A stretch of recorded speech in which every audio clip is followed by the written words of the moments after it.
Welcome to TradeTheNBA.com. This is John's reports for the 25th of July. A little bit more of the same. Yesterday was kind of benign. Of course, everyone was watching the president with the Fed chairman scrolling through the sprawling complex.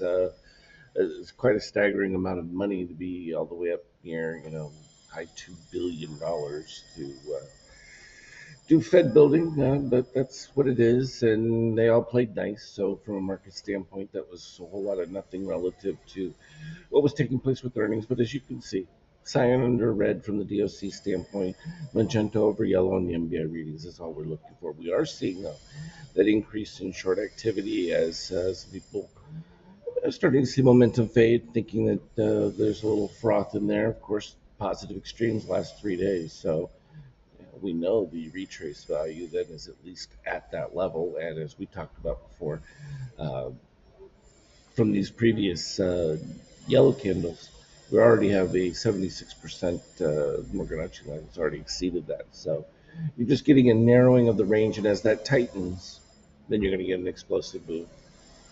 Breaking it out, that's the way it works. From a news standpoint, earnings not too outside of the expected. You're going to get your winners and losers, but then it's just the normal probability case. And there's always so many adjustments in between that primary idea of where things would end up.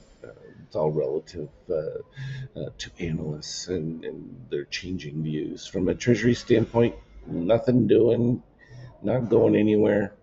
Oil also not going anywhere, and because of that, you have that stagnated. Yes, things are going well.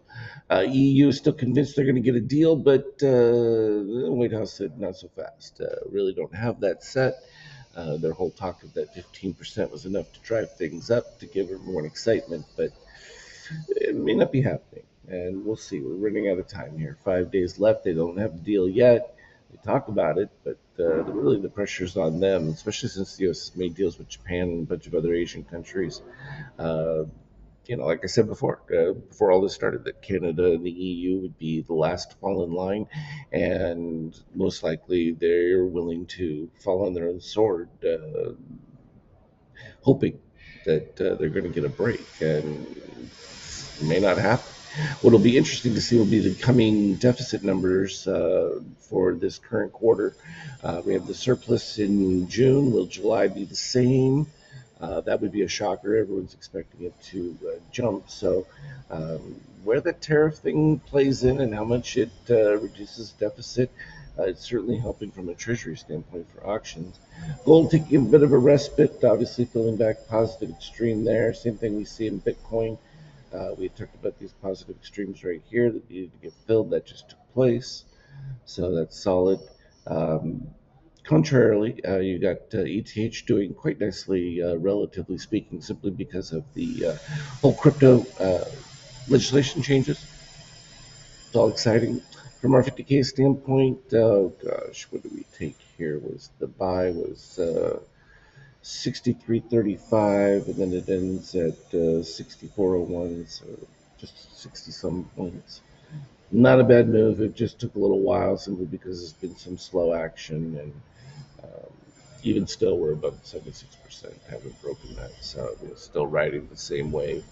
Um, just makes sense to collect, and then it restarts it based on the relative movement. All about the algos. You can see how choppy intraday gets. Not too surprising, given this is all about moving the options, setting them up for Friday's action, and bit of a dump in the European session right now.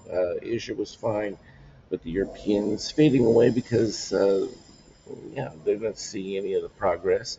Certainly don't see it from an economic standpoint on their end, so it's not all that great for them. But the euro's still exceedingly elevated, so hey, there's that. Anything relevant, I will certainly put on the Skype chat. Have a good one. Trade well.